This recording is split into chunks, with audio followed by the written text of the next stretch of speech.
All right, everybody. Welcome to Real Talk 447. I'm Jeff Emig. As always, I'm joined by Ricky Carmichael. And look who we have with us. Our special guest, publisher, broadcaster, producer, host, play-by-play. He's been our buddy for a number of years. The one and only Magazine Ralph owner. Sheheen. Yeah, exactly. Speed Sport. They do everything. They're full digital media, magazine, paper, podcast, you name it. So, Ralph, what's going on, dude? Welcome to Real Talk.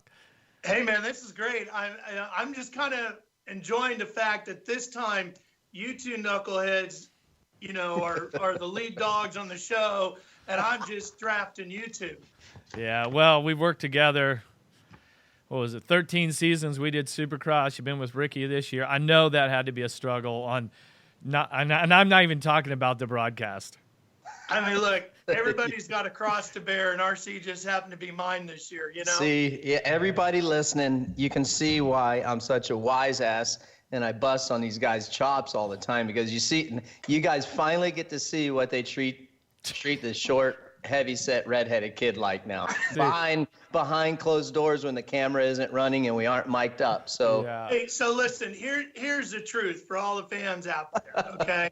That they say, so like, what's the difference between working with RC or working with Pro?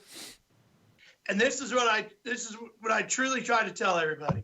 I say, take Al Michaels, for example. Now, I know I'm no Al Michaels, but let's just using him as the example here. He got to do Monday Night Football with John Madden.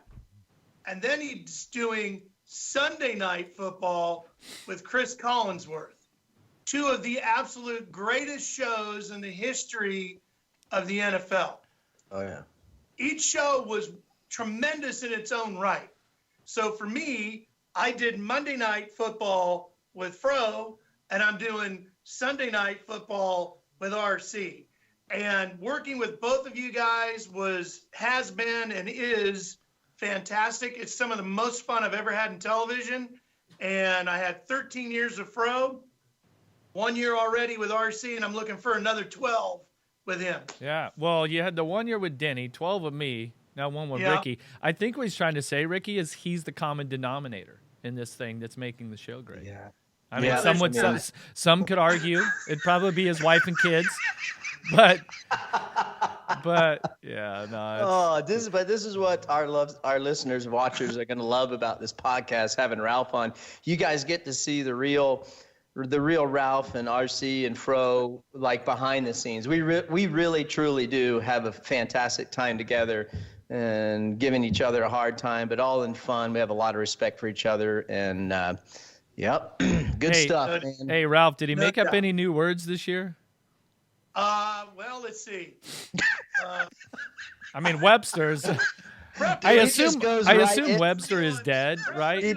That's going to live on forever. Hey, he just goes right into it, doesn't he? Webster's like up in heaven going, where the hell is the word preparate? The whole chapter just called preparate. Yeah, he's flipping through the pages in heaven. Webster's going, the fuck is P-R? He's going P-R-E, P-R-A. I'm not seeing it. Anyway. My mind was moving fast. I was excited. Dude, that was awesome. Hey, all I know is that night I said preparate, but I didn't say what I wasn't supposed to say, and that's A1. Yeah, that's the night. That one. That's the night. So, quick story. So, Ken Hudgens, who was the head of all media for, it would have been, what would it have been at that time? It wasn't Feld. It would have been, it might have been Live Nation. Live Nation, still the group in Aurora. Yeah. And I had done the press conference. I did everything. I'm like totally on it. So the head of TV and all that, second in command at Live Nation, he says, Anaheim 1, A1 doesn't mean anything to anyone. It's round one of Monster Energy Supercross or blah, blah, blah, blah, blah.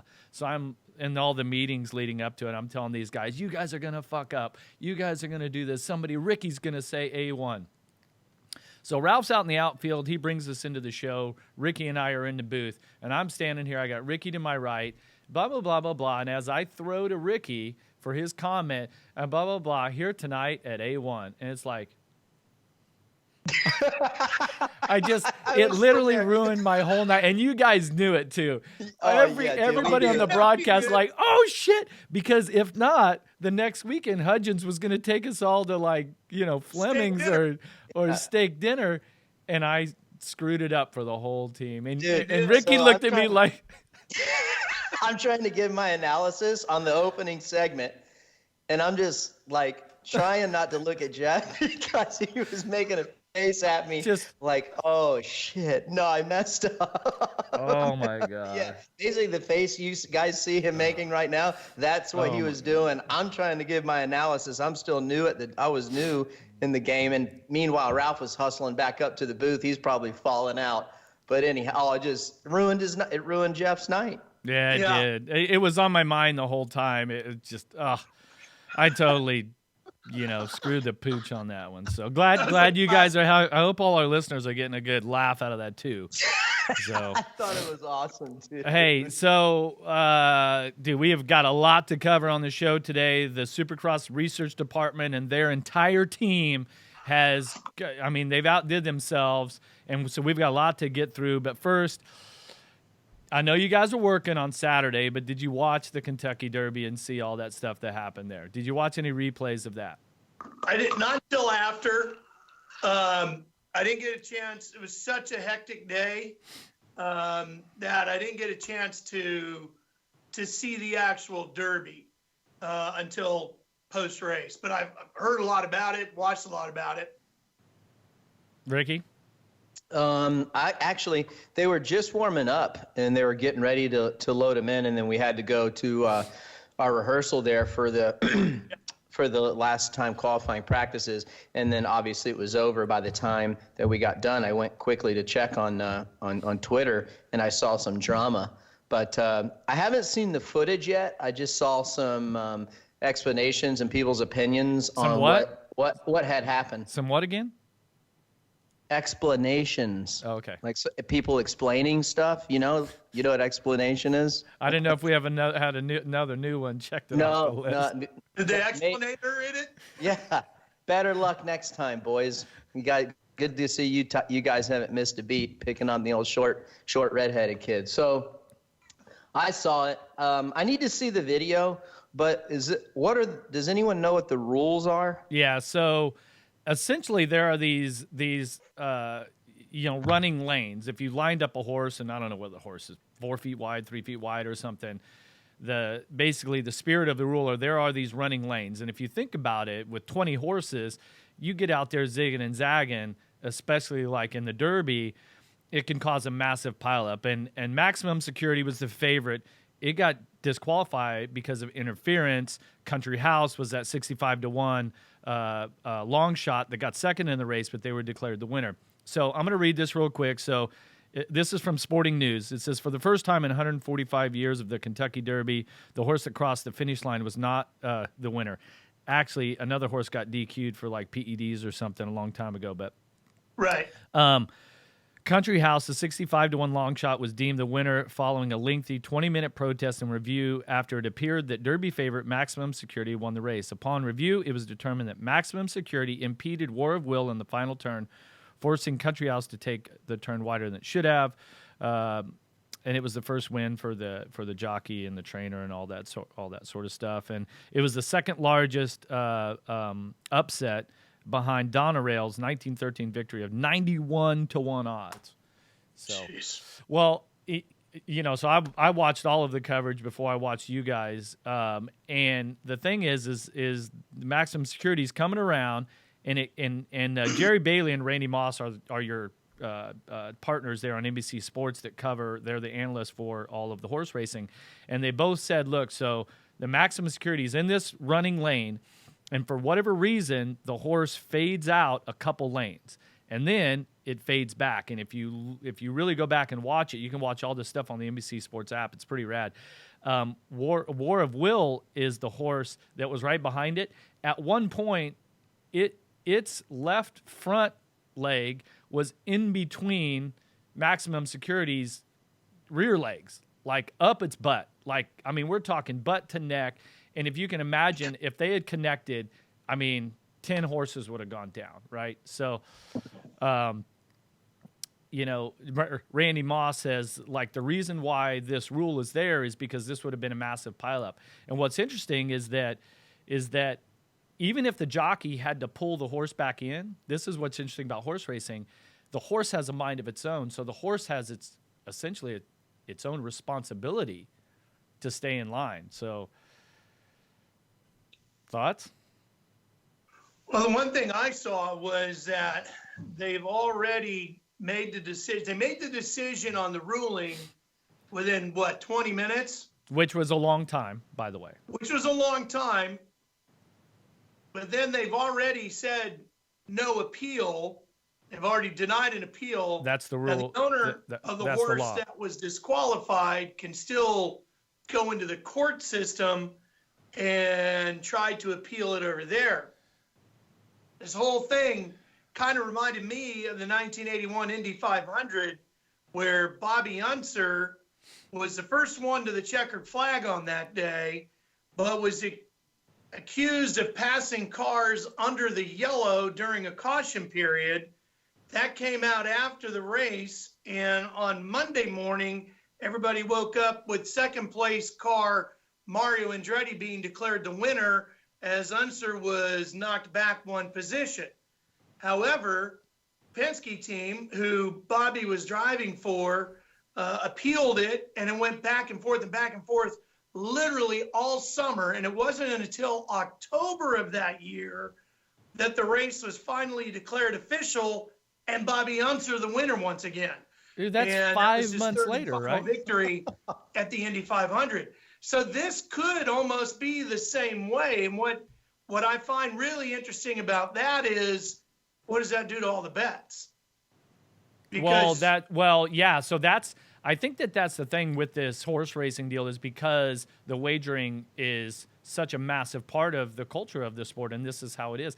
I mean, from what I read, I think the number was just on twinspires.com, which is Churchill Corporation's, that's their online betting, 34 million was bet on the favorite on Maximum Security, just on Twin Spires, right? So in the law, like, you signed the contract to join the race, all that. So if you've already agreed to the rules of the race, and the owner of Maximum Security is sour grapes all the way. Now he's going, we're not going to run the Preakness, which is in 2 weeks. And right. Then he's saying, there's a horse shouldn't have to run 2 weeks apart. That's too soon. Like, all these things that you're just going, dude, you need to stop talking right now. To me, I'm like listening to all this, all the analysis and all the shows and stuff. And it's like, if he really wanted to stick it to him, he'd say, okay, we're going to run the Preakness. We're going to run the Belmont. We're going to shove it up their asses. And we're going to go show everybody the Maximum Security is the best horse this year. And instead, he's kind of like going the other direction. And I don't know, it's crazy. It's the other thing too, Fro, that you got to think about here too, is as the owner of that horse, the big deal is the reason why you want to win all these races is so the stud fees that you get afterward for breeding with that horse. And if your horse is the Kentucky Derby winner, your stud fee goes from here to here. Now, if you're not, it comes back down to here. Yeah, but the horse that horse could go back out and, like you said, win the Preakness and the Belmont. Then it goes back then the again. Kentucky Derby result is, okay, this horse had the bloodline and all that, genetics to win it, even though it wasn't credited with that. If your horse goes out and wins the next two, then anybody that knows horse racing say, okay, yeah, this horse really is that. Even though it's not credited with the Kentucky Derby win, it still has that sort of stud fee value. Ricky? Right. The other thing I thought was amazing was they were talking about, all the people in the infield, right? There's thousands of people in the infield there, and they couldn't necessarily see the boards or hear real well what was going on. But they're looking at their ticket and they're thinking, well, maybe my ticket wasn't good enough. I lost because of the supposed finishing order. So tickets got scattered everywhere into the mud and everything because it had rained the day before. Oh, yeah. And then after they announced the official results, and people went scrambling looking for tickets again on the ground, thinking they'd thrown away what could have been a winner. Yeah, but it's unprecedented no doubt about it, right? There's, it's. RC, you like that? Talk about it for a while. 81-500 pull, though. I was just thinking while you were telling me, Ralph is not short of any stories, and I haven't heard that one. That was good. At the end of the show, what's your best Ralph Sheheen story that you've heard him tell, Jeff? I mean, I know there's millions of them, but I heard a good one this year. No, I was just telling Arne and Miguel here earlier when we were getting on the dusty roads, the about the boots. Ralph Sheheen. Now, a man that doesn't have any cattle wears his pants outside his boots. No, the other way around. No, it's in your boots. You got swamp buggies to F1. Ralph calls them all. Bud. That's good. Yeah. Hey, guys, let's get going. We're 17 minutes down already. Well, we started 10 late. So. Yeah. Traffic must have been bad on the 91. So, I mean, the Kentucky Derby drama was awesome. So I want to know, now that we've finished 17 rounds of Monster Energy Supercross, what do you think was the most controversial moment of the season? Go ahead, Ralph. I think it had to be Marvin jumping the Red Cross flag. That had to be it. That really hurt him by doing that in a lot of different ways. And, I don't know if it killed if it necessarily would have made a difference in his championship ultimately, but it certainly would have made it closer for a while, and that might have impacted some pressure. You never know. But it was a mistake that shouldn't have been made at that level by a rider of that skill set. Was it the right call, Ricky? I think it was the right call. I think the rule needs to be tweaked. He definitely didn't back down and do what he was supposed to. When the Red Cross flag came out, it costed him. I do think that the rule needs to be tweaked a little bit. Maybe like we talked about this before, Ralph, you have. I think we talked about it on the show, Jeff, with our podcast. Maybe there needs to be an in-race penalty or something like that, But like they made the right call on that. That was, and I'm with Ralph. That is the most controversial call or situation of the season. The rest, there was a lot of excitement, and of course with Faulkner, with AC this weekend. But as far as controversial goes, definitely that was crazy. And I said it before. A rider at that level, you got to be a little bit more in tune and aware of your surroundings, and you have to have that personal awareness. And I guess to parallel it, Ralph, I don't think I told you this or any of you guys. To parallel it with car racing, it'd almost be like the caution's out and you're running 25th, but you never check up for the caution. Yeah. You just keep going. And car racing, any kind of racing, that could be very dangerous, especially there's a reason that they throw the caution out, especially if there's a wreck up ahead. So fortunately, no one was injured. I know, Ralph, you were, definitely from a safety standpoint, it's dangerous. It really Absolutely. Is. And that's the biggest thing, and that's why the rule is there, and it has to be taken very, very seriously, because that came out at a point of the racetrack where it could be very detrimental if you're not paying attention to what's going on. If there's a Red Cross flag out, there's obviously a down rider who is seriously injured that needs medical attention. There's track workers out on the course, and there's Alpine Stars mobile medical people out on the course, all of whom are exposed at that point to the oncoming traffic.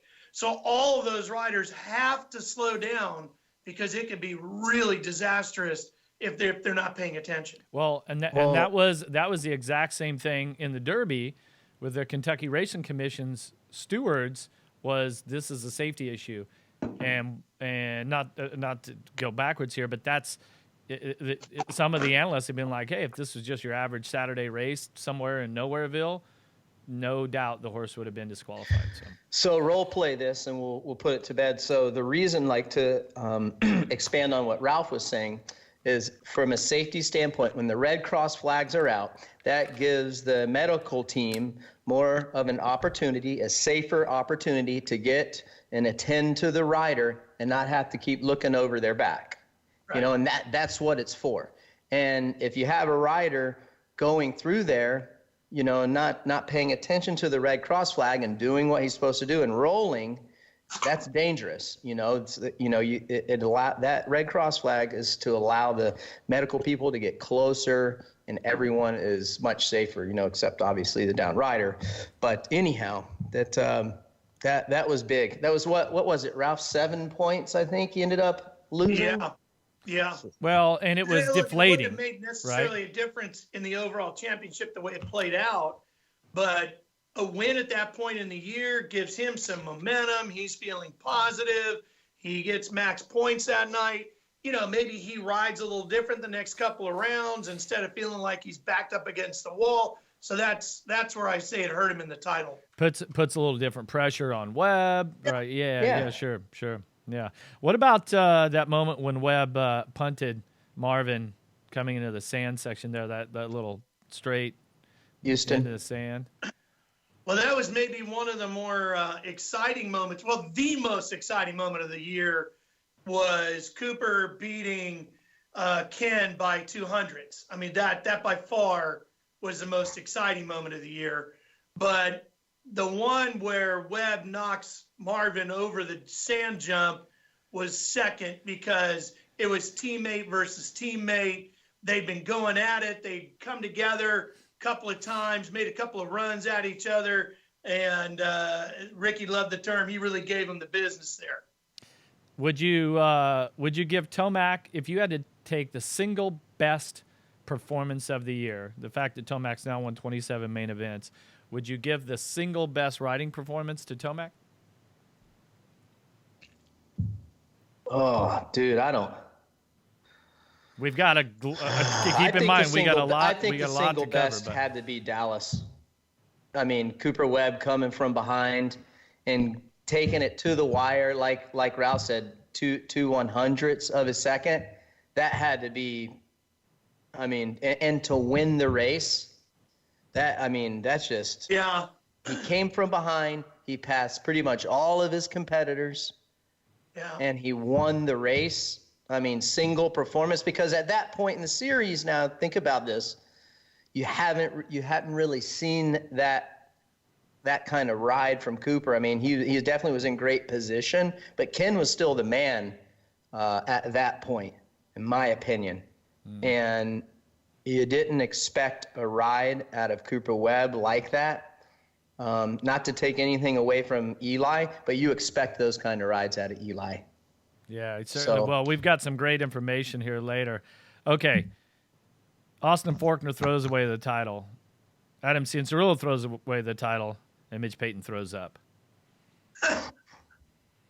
Ralph said it on the broadcast. Go ahead, Ralph. What, double digits, dude? Like with 3 races to go.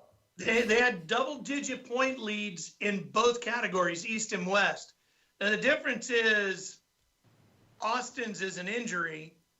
Well, but he caused his own injury, Ralph. So my stance on that. Part of the championship is keeping yourself off the ground and healthy. I mean, get all right? that. Am I right? I get all that. But Adams is harder to take because it's the motorcycle. You're 3 minutes or just under 3 minutes away from the title, and you just gotta be smarter than that to make that kind of mistake at that moment. Is it smarter or focused? Well, smarter and focused. Kind of falls into the same thing. He just wasn't careful enough. I don't know if if he was just pushing too hard, or his mind wandered for a second, or was he thinking about where was he going to go celebrate the title that night? I don't know what happened there, but he just went a hair too wide, and it killed all that work for all those years. What do you think, Jeff? Dude, let's hear it. No. I'm host, play-by-play. You guys are the guest here. Well, you're the co-host, okay. but I'm like looking that. to you guys. Well, what if we really respect your opinion? No, well, I know that's not the case. You don't want to go on. You don't want to. You don't want to. You don't want to go on record with it. Nope. That's I'll tell you what. I do want to go on record though, is we need to offer out a massive congratulations to Martin Davalos, who has now finally pointed out of the 250 class, 101 starts, and now he's going to move on to the 450s. So he now has graduated, and what do you guys think about that? What would you have done? He knew he was 1 point shy. Is that what it was, 1 point? He was 1 point shy in Vegas. Would you have rode Vegas? He had to at this point. Why? Well, he didn't have to do anything. It's time to move on. Or cash a check. Well, who's to say that? Who's to say that exactly. Who's to say that he's going to get paid more to ride a 250 than a 450? I think he'll get paid as much or even more. Of getting a 250 ride next year would have been better than getting a 450 ride. Well, we've got a question later on about salaries, so we'll get to that. I mean, I hope he gets a 450 ride. Don't I think get me he wrong. will. I think he's deserving. He can go away, but I think he needs to grow. He needs to, Yeah. I still can't believe you won't go on the record with AC's deal. One Dude, thing I do want to say, though. He screwed up. What do you want me to say? One thing I do want to say is, dude, you got to give it also to Dylan Ferrandis that he put the pressure on AC when he needed to. He made a clutch move early, right? That little short shoot lane, Ralph, made the pass for the lead and set sail. So at that point, when you're Adam Cianciarulo, you're looking ahead and you're thinking, okay, shit, I at least, now that he's winning, now I at least have to get this. So the pressure starts to mount. And then, just that little mistake. So congratulations to Dylan on you did what you had to do, and the rest of the chips fell how they did. So massive kudos to all the champions, all the new champions. That's cool. I bet they're really happy and having a fantastic week. Now, here's one other thing about Adam, too. Yes. It's not like he had a huge gap in points. He didn't have a massive points lead. So he did have to ride somewhat aggressively to maintain where he was. So we'll give him that. But where I was really impressed with Adam was post-race. At first, he rode off back to the rig, and then Daniel went out to get the interview with him, and AC was willing to do that. And he did it with a lot of grace, a lot of humbleness, and he completely owned the mistake. And that's the kind of thing that, it's a bummer right now, but I think that guy is going to be a champion, maybe a multi-time champion before his career is all done. And it might not be in the 250s. He might win more than one 450 title, and we will not really remember so much the pain of this 250 title. We'll just see it as remember that one he could have had? It doesn't matter. He won 2 or 3 of these 450 titles. Yeah, he handled it like a champ. I couldn't imagine that. So kudos to you, AC. I know that was tough, but I loved how he owned it and just how he kept his composure. And I think that's why he's one of the fan favorites. And I think that's why any company wants him representing their brand because of that. He's level-headed, he speaks well, and he takes the tough interviews. And he never blames anything on anyone else. He always takes credit for the win or, a mistake that he made. And good job to you, bud. You have to take a negative, turn it into a positive. In my mind, yes, he didn't win the championship, but at the end of the day, he made leaps and bounds in his racing this year. So you got to be happy from that standpoint. Yeah.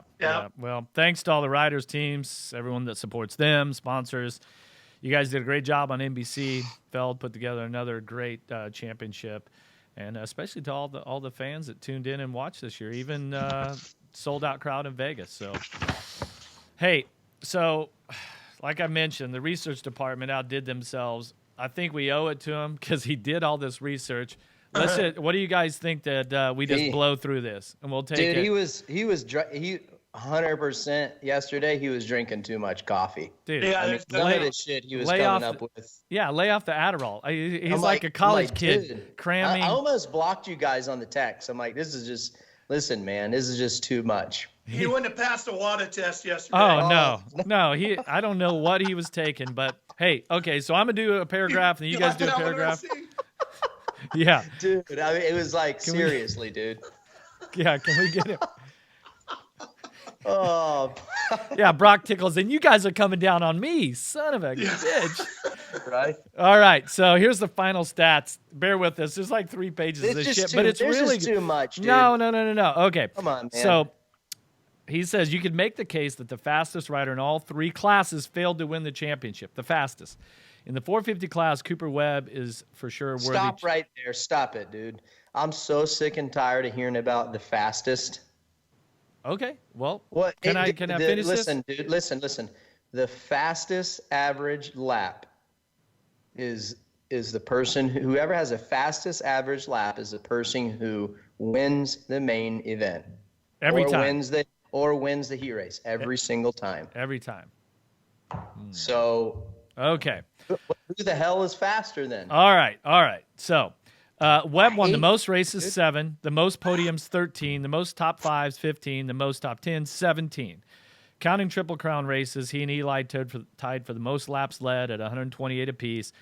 He had the points lead twice and the red plate on his bike for 12 of 17 races, including the last 10. He never faltered down the stretch and was no worse than 4th. He had 11 podiums and 5 wins in the last 12 rounds of the season, winning by 18 points. Who's going next? Let's knock this out. All right. But you could make the point that Tomac was the fastest rider. Tomac was fast qualifier 5 times, most of any rider. He won 4 heats, second most to Roxon's 5. His 6 overall wins was second to Webb, but it was how he won. Looking at the margins of victory in his wins, he had his average margin. 4 widest margins of victory. In his 5 normal main events, his average margin of victory of more than 8.5 seconds. Webb's average margin of victory in his wins was 1.8 seconds, including the 3 closest races this season. So you could say when Tomac won, he dominated the competition. Webb's wins were closer, but he won the championship with his consistency. Tomac, on the other hand, won in dominating fashion, but also had finishes of 12th, 6th twice, and 4th 4 times, and only finished on the podium 10 times to Webb's 13. So what about the times when Tomac wasn't the fastest? Okay. We don't talk about that. I'm not saying. I mean, there were times when there was no one even in Ken's league, no one in Marvin's league. I mean, dude, like, give the other guys credit. Yeah. People aren't giving guys like Marvin Muscan credit, guys like Ken Roxon credit, Cooper Webb, even Joey Savacci was fast at times. He had the fastest qualifying practice time, I think, twice. Give the other guys credit. They're fast too. Mm-hmm. You know, I don't think Ken got a lot of credit for the speed he showed this year because everybody wanted to see Ken on the top step of the podium.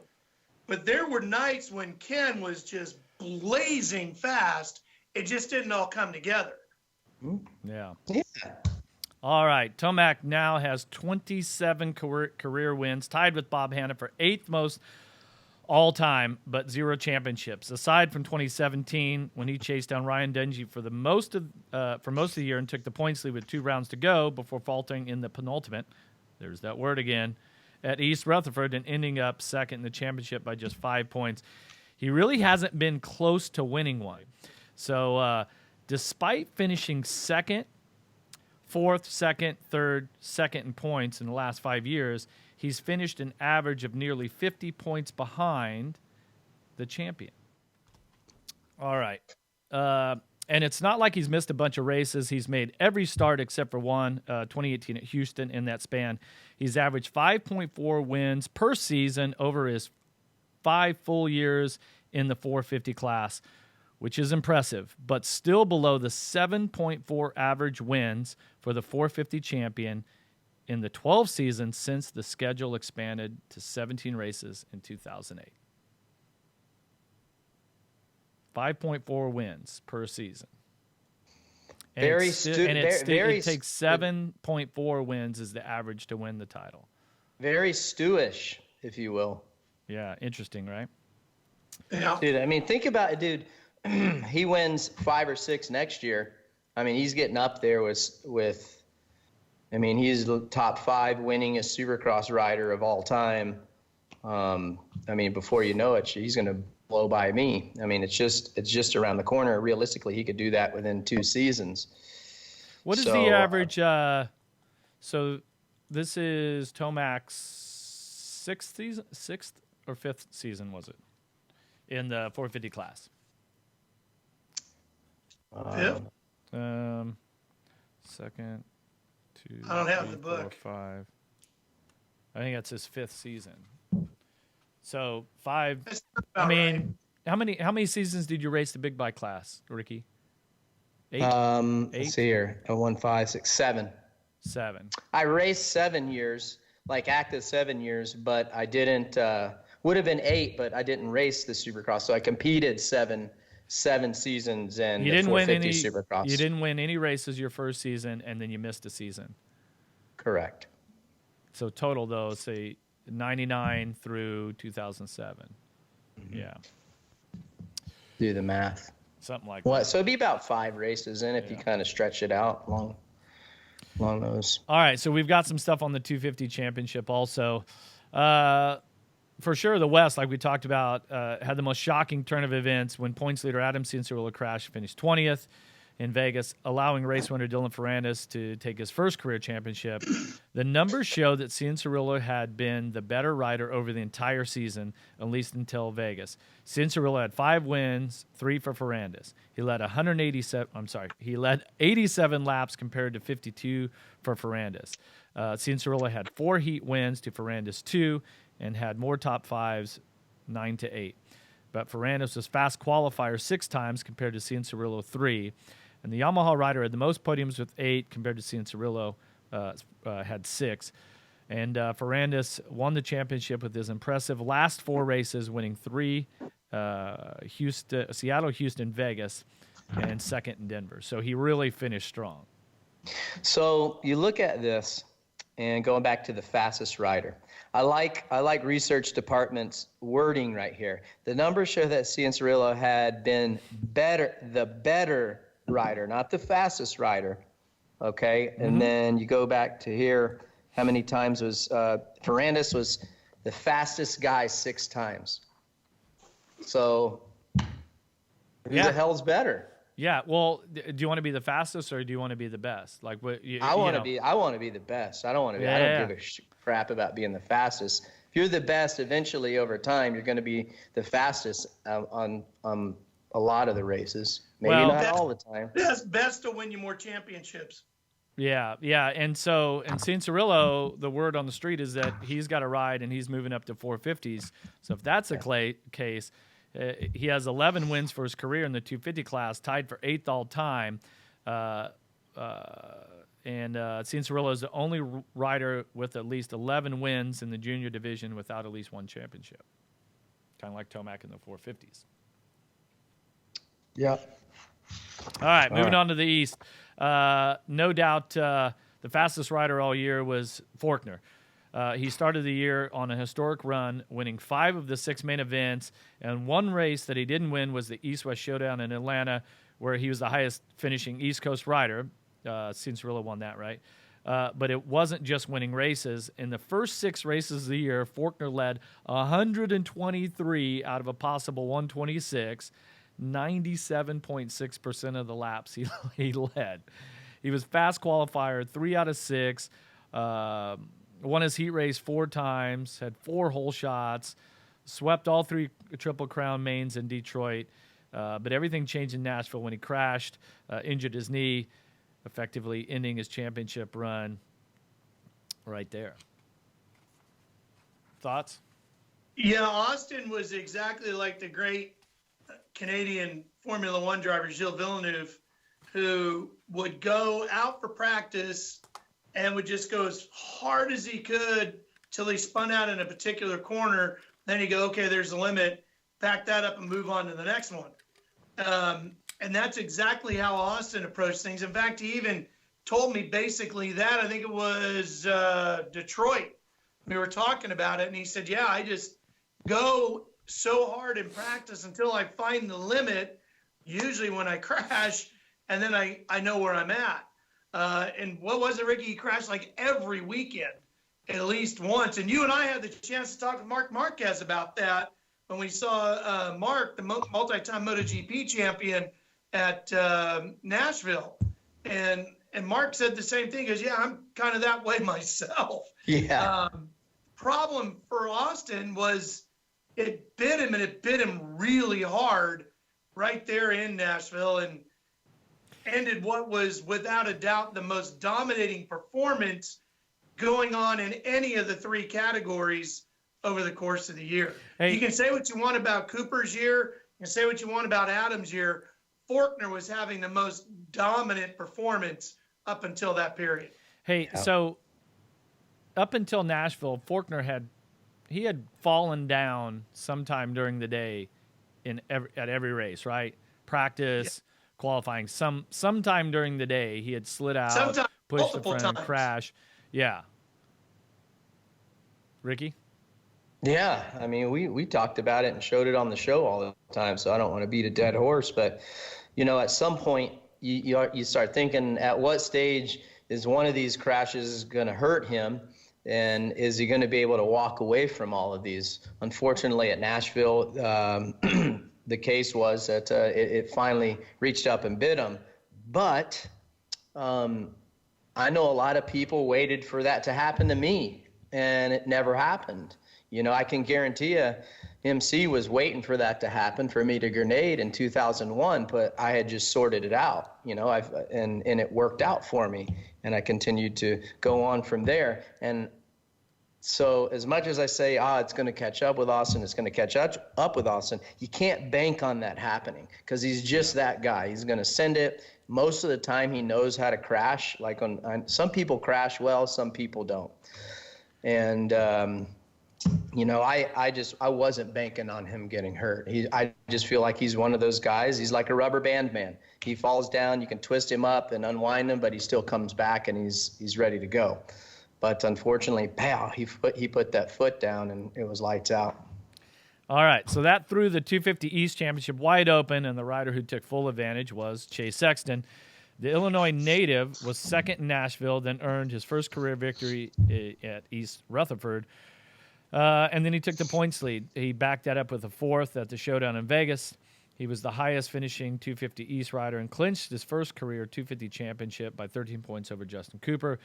Sexton's numbers weren't nearly as impressive as Faulkner's. Just one victory, fewest by any champion since Brock Tickle had just won and claimed the 2011 West title.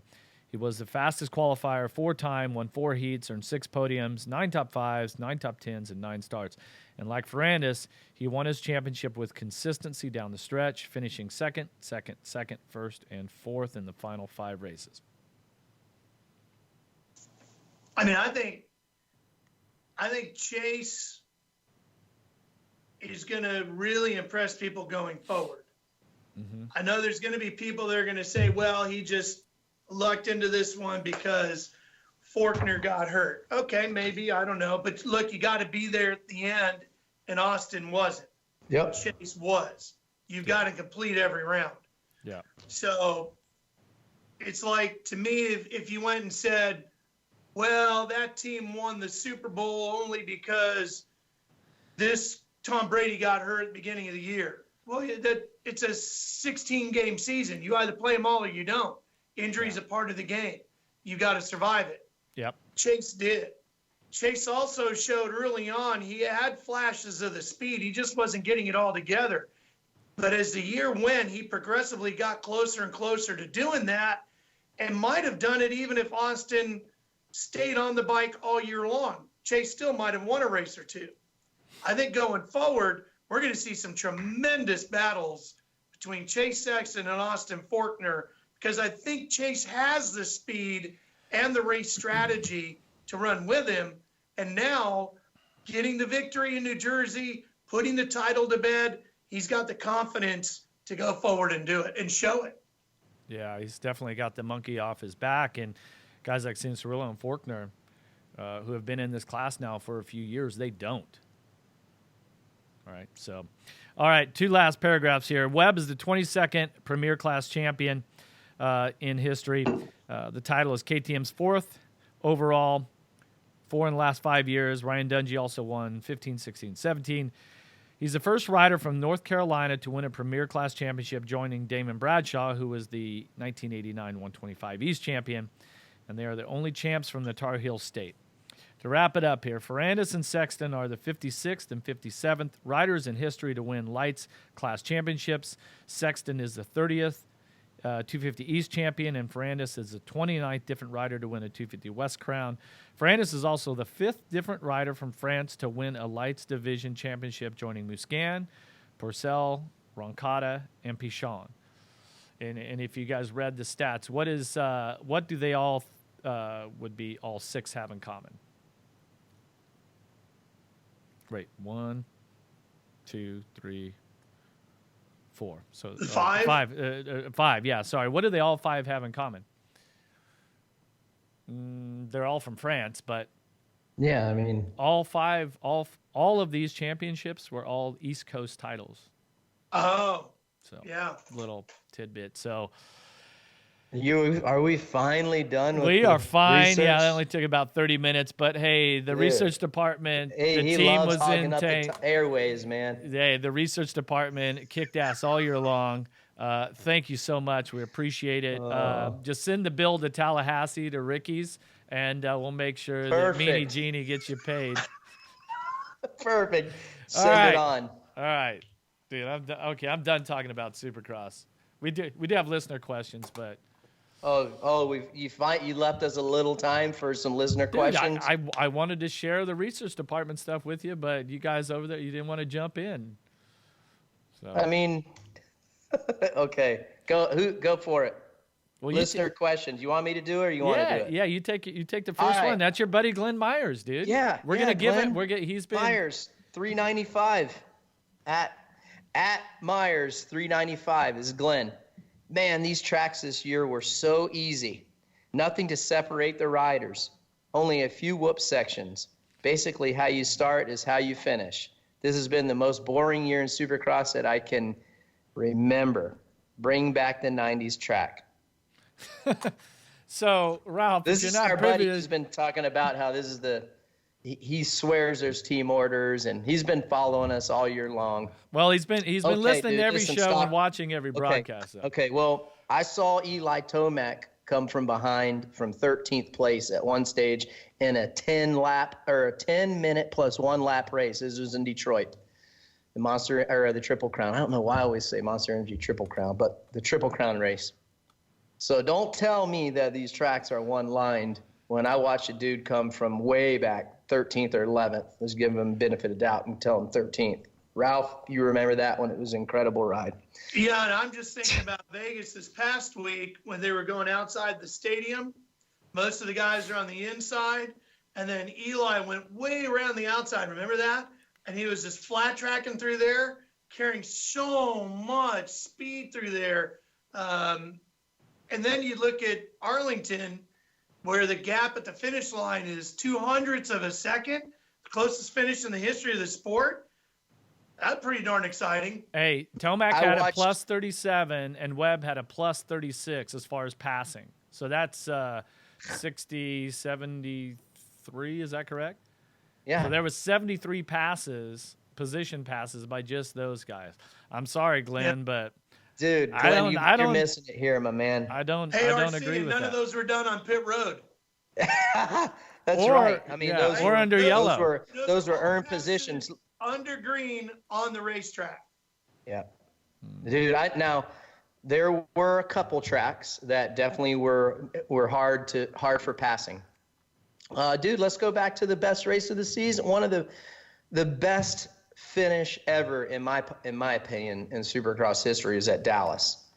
I mean, Cooper made a lot of passes. It came down to the wire.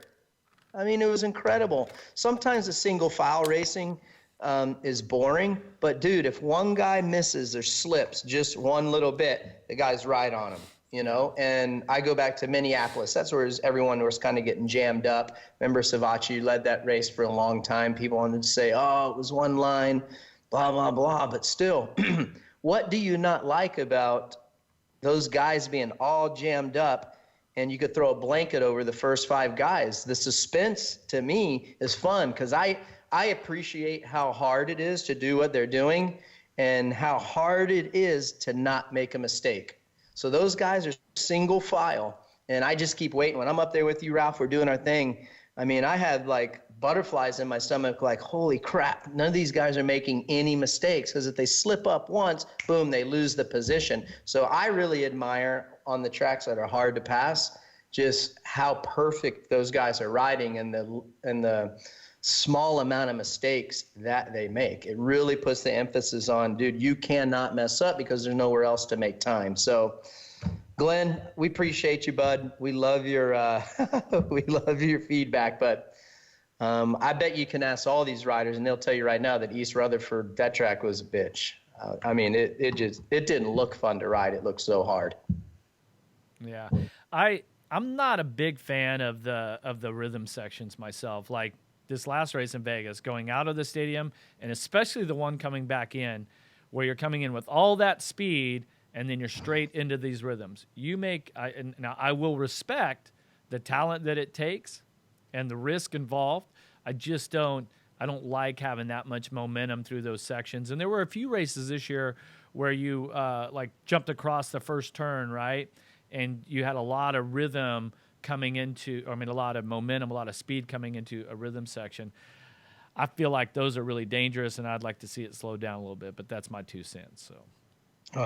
Oh, now it's funny how you just say you're the play-by-play guy now, and it's up for Ralph and I to throw it on air, on the record. But when it's something you don't mind, it's not controversial, you'll go ahead and comment. That's cool. Why do you always have to give me shit, dude? Can't we just work as a team here?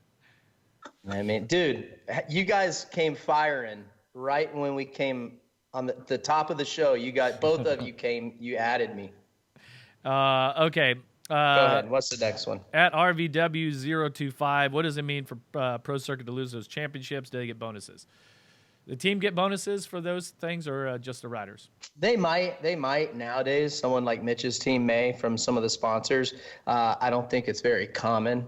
It's definitely not like car racing, Ralph. You could probably expand a little bit on that, but I don't think too many teams get bonuses from the sponsors. Now there might be some exceptions, but it's not common.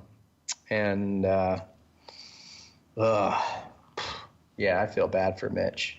But what about it, Ralph? Do car teams, like, say, does HMS get a money? The team get money if they win the NASCAR Monster Energy Cup? Yeah, HMS would be Hendrick Motorsports.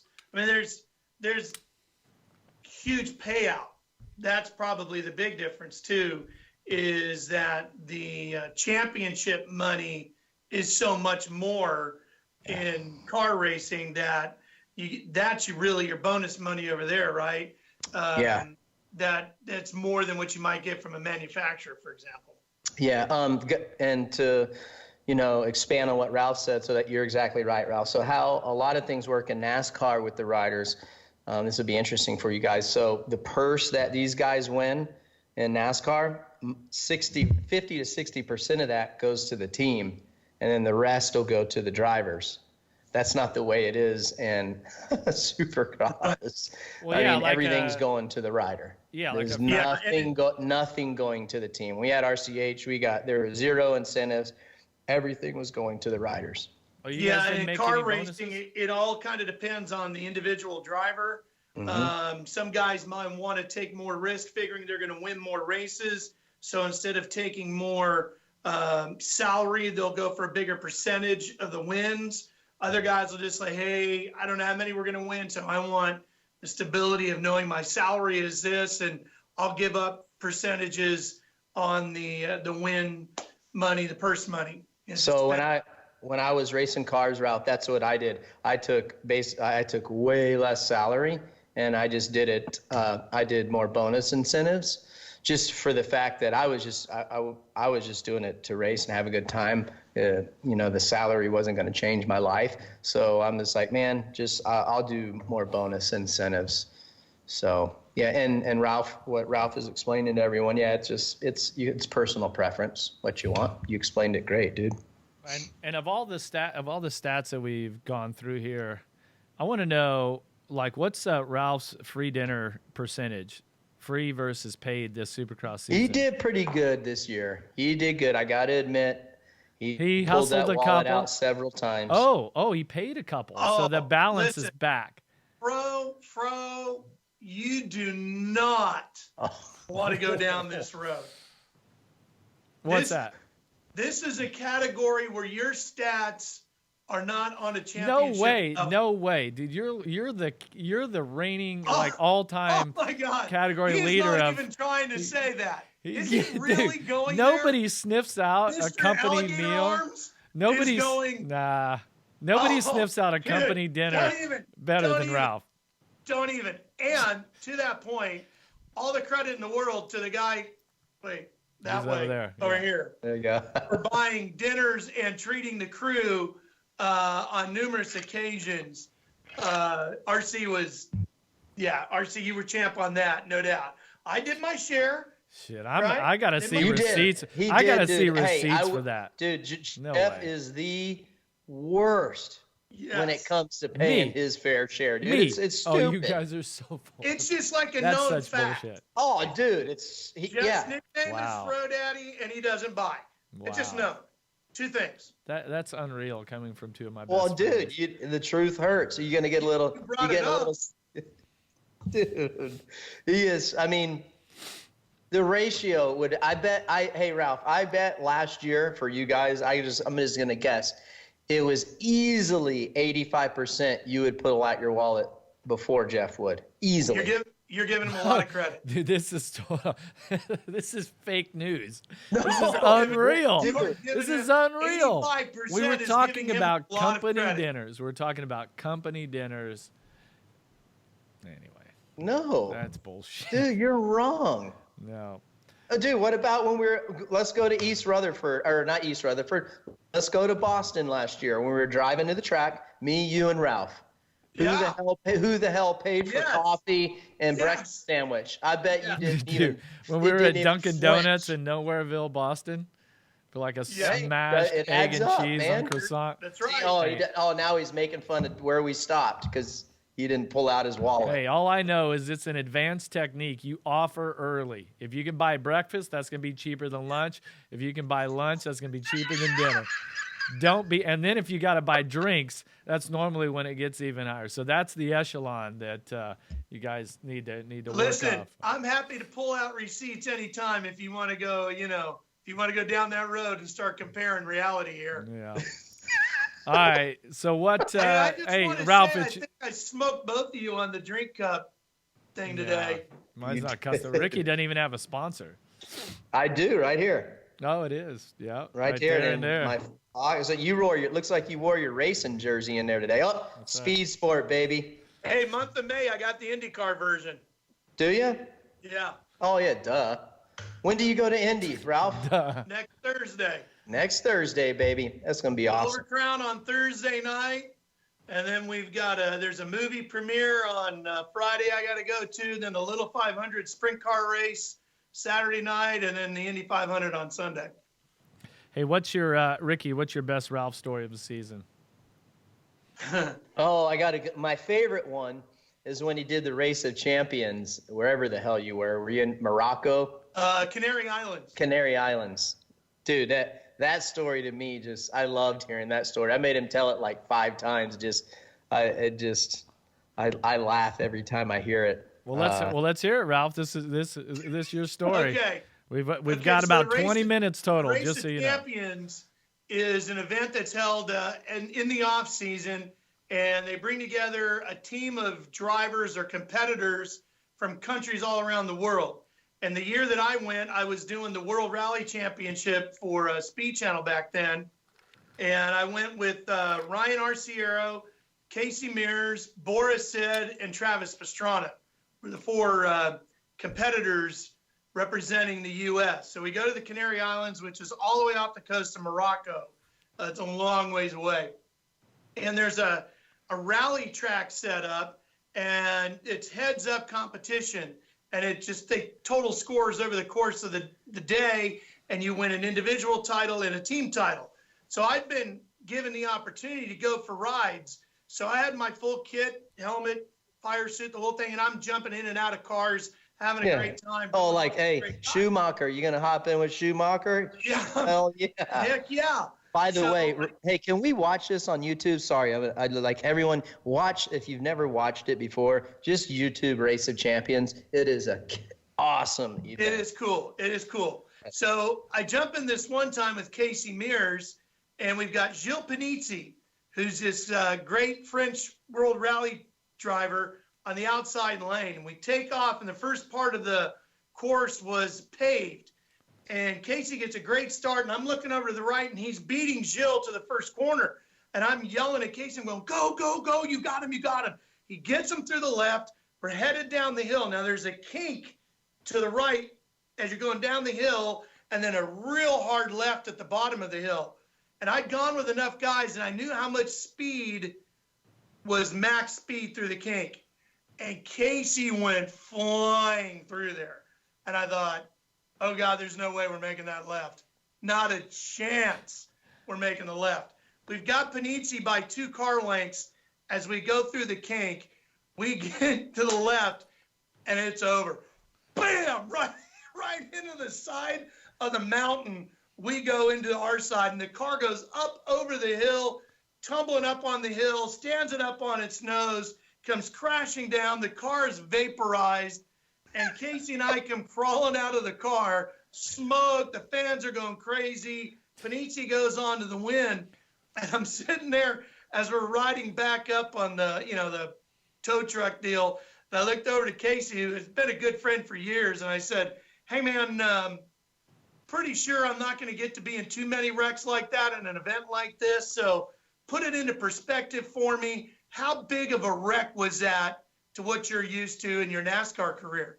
And he goes, well, when your head went past me in the cockpit, that's a big wreck. I went, okay. Dude, could you imagine just riding passenger with somebody and you was like, you already know what the closing rate, braking zone is, and you surpass that, and you're like, oh, shit. Well, and when you're riding shotgun, we ain't gonna make it. Not gonna make it. Yeah, and not when you're shotgun, you're totally helpless. Like you're along for the ride. Like it's not like you have hit the brakes or anything. Dude, hanging on.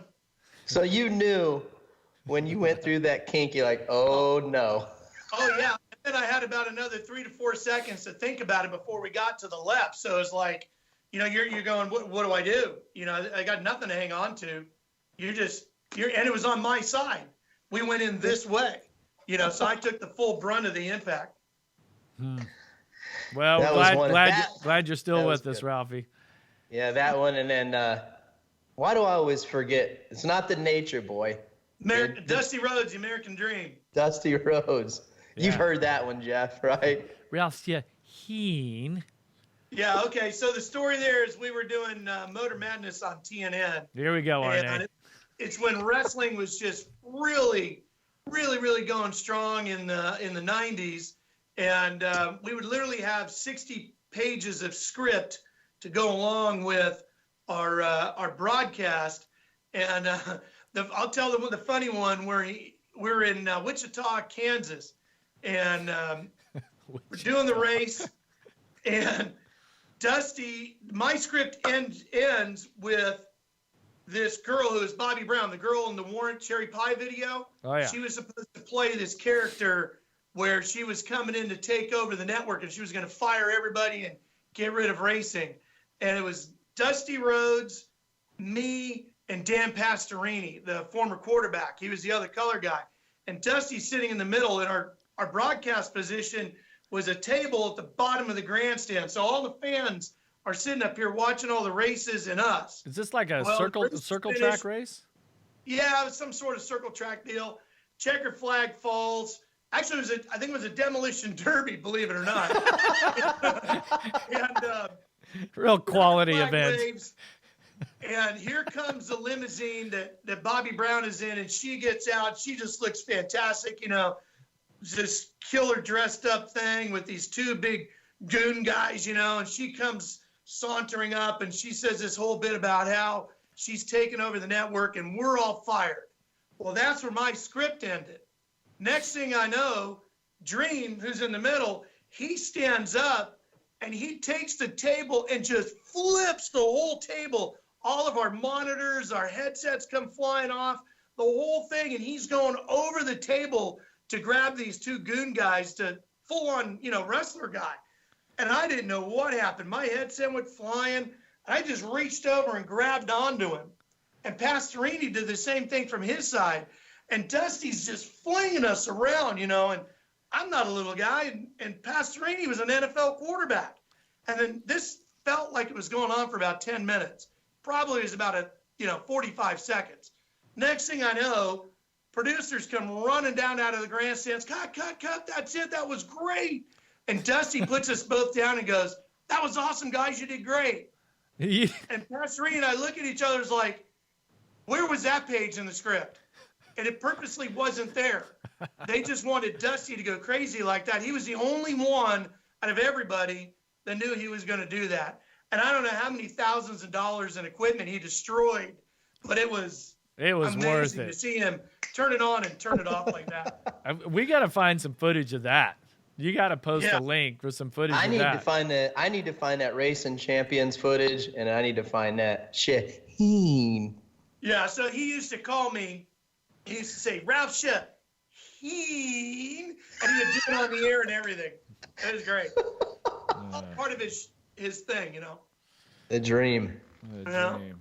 Well, man, Ralph, we've had so many good stories. I know you guys created some new ones this year with Supercross. What are you guys looking forward to next year? I got to still got the Monster. My favorite RC one. Oh yeah. Came to the very end, and I was telling RC, we had gone to lunch. I was telling RC how I was struggling with my Achilles lately, and it was holding me back from, doing all the exercises and training I'd like to do, not at your guys' level. And he just looked over at me real calmly. He was driving. He goes, do you have to put your socks on before you put on your pants? And I said, what? He goes, do you put your socks on before you put on your pants? I went, no. He goes, then you're good. That's it. That's the. Well, yeah, he looks over at me. He's like, dude, I'm in the worst shape of my life I'm in the worst shape than I've ever been in my life. I'm like, dude, and he's going on, he's rambling. I'm like, you look okay to me. He's like, man, because he messed his Achilles up, so he hadn't been able to play tennis and do his cardio and stuff. And I'm just, I asked him, I said, dude, I said, are you to the stage yet where you have to put your socks on before your pants? He's like, what in the heck are you talking about? I said, if you ain't to that stage yet, you're good. That's good. That's the gauge of fitness, not body fat content, whether your flexibility, not your resting heart rate, not your anabolic threshold, any of those things. It just, let's break it down. Here's when you get to be our age, and Ricky, you're 40. How old are you? 40. Yeah, I'm pushing 40. Yeah. He's pushing 40. Ralph is older than 40. And I'm 48. So that's what it comes down to. When you're three old dudes like us, the mark of whether or not you are still in shape is whether or not you have to put your socks on before you put your pants on. Yeah, that's what it comes down to. Holy shit. We have really reached the end here in a lot of ways. We've reached the pinnacle of real talk. Isn't it? Well, I don't know. We need to check with the research department on that one, see how they're doing. Oh, dude. Everyone on the research department, they wear fat pants. I guarantee you, research department knows that little trick. No pun intended, bud. Hey, when you get done with dinner on a Friday night and you can't wait to go back to the hotel and put your fat pants on, that's a real statement there. So Detroit, last year. Did he really say that? Yeah. He said, I can't wait to go back and put my fat pants on. We're like, department. Fat pants? We give him the Uber He gets me over leaving our producer Chris Baum's birthday dinner. And the research department just goes, man, I can't wait to get back to the hotel and put on my fat pants. And we're all like, what? He goes, yeah, don't you guys travel with fat pants? I said, no, I don't travel with fat pants. And if I did, the last thing I would do is admit it to you guys. Tell anybody. That's right. Oh, dude, you don't tell any of your secrets around this crew. Everyone listening, dude, if you do, that is the end of it. You will be ruined. Oh my God, I'm laughing so hard. For the rest of time. Yeah. Oh. Well, man, it's been fun. So this is our 13th episode here, Ralphie. I'm lucky 13. Yeah, basically. Yeah, we just drove it straight in. Ricky and I, we've been discussing what we're going to do with Real Talk 447 in the future. We haven't came to a final conclusion. The fans overwhelmingly, the listeners, they want us to continue. So we don't know what that's going to be. Hopefully we'll have a show next week. We may reformat. We may do any of that. But it's been super fun so far. And Ralph, it's been awesome having you on this episode too. Hey, listen, I thank you guys so much for having me. You guys are my brothers, my best friends. Whether we were doing this whole TV racing thing or not, we'd be brothers for sure. And whenever it ends, this is all going to continue. I know. We'll find something else to hang out and talk about. And Fro, don't forget these. That one, Sprint Car Midget. Yeah, move it to the middle a little bit. Sprint Car Midget. No, you're good right there. How's that? Look at that cover, man. Mario. Yes. For the Indy 500, celebrating his 50th anniversary of his one win there in '69. Killer, that just came out, and may issue a Sprint Car Midget. Ralph, just go to speedsport.com and check everything out. And I wanted to show you guys one other thing. Speed Sport is celebrating our 85th anniversary this year. Yep. And check this out. There's the first one from Move it to your left a little bit. There you go. That's the first one. First one from 1934. Yeah, Ralph was just a Cub reporter in that. I think he got a little column in the back of that one, didn't you? Yeah, I was just 87 years ago. That was $1. By the way, Gordon won a Langhorne that year. What? That's pretty cool, though, isn't it? Yeah, that's awesome. Congratulations, Ralph, by the way. It's a fantastic magazine, and you're doing a fantastic job with that. It's a lot of fun, like for all of us gearheads and that like other forms of motorsports racing. Speed Sport is the place to go to. You guys covered all. You do a fantastic job too. Yeah. Thanks, RC. Yeah. Just go to speedsport.com and you can find out about all of our TV shows and the different things that we're doing. And then we do a lot of Supercross coverage, so you might like it. Yeah, and that's what's great, I think, is Economaki started that 87 years ago, right? Chris Economaki. And now, 85. What's that? 85. Were you listening? 85 years ago. 85th anniversary. I thought he said 87. Sorry. And that how it's evolved from that to now being a full-blown media company. You guys do podcasts, TV shows, websites, digital stuff. I mean, I get the daily emails, right? So I pop it open, look for something that strikes my interest.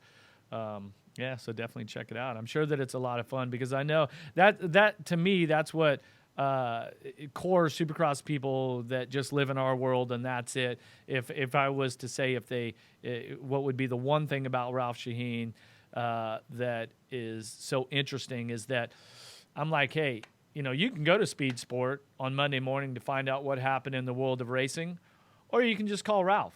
Because you literally are connected to every, like you said, from swamp buggies to Formula One, everything in between.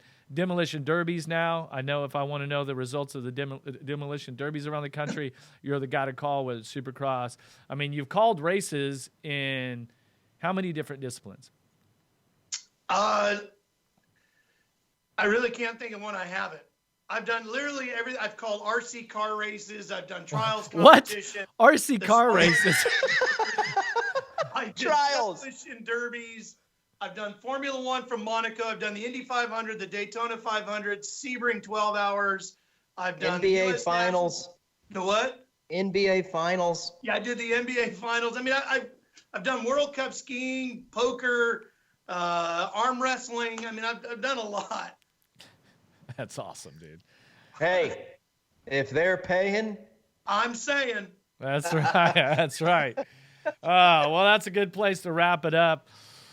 Ricky, any final parting words here? Well, thanks for coming on, Ralph. You are a legend in your own right. You've done a fantastic job. We have a lot of respect for you. Myself, I can speak for Fro on this one. You got the hardest job from the broadcasting standpoint, dude, coming in and out of commercials, and you make us look good. So we respect the heck out of it. Not only that, but it's just fun hanging out with you. You're a lot of fun, and we appreciate your time today. And just thank you very much. We appreciate all the listeners. I really think that and hope that you've enjoyed listening to this. And Jeff and I will talk to you guys next week.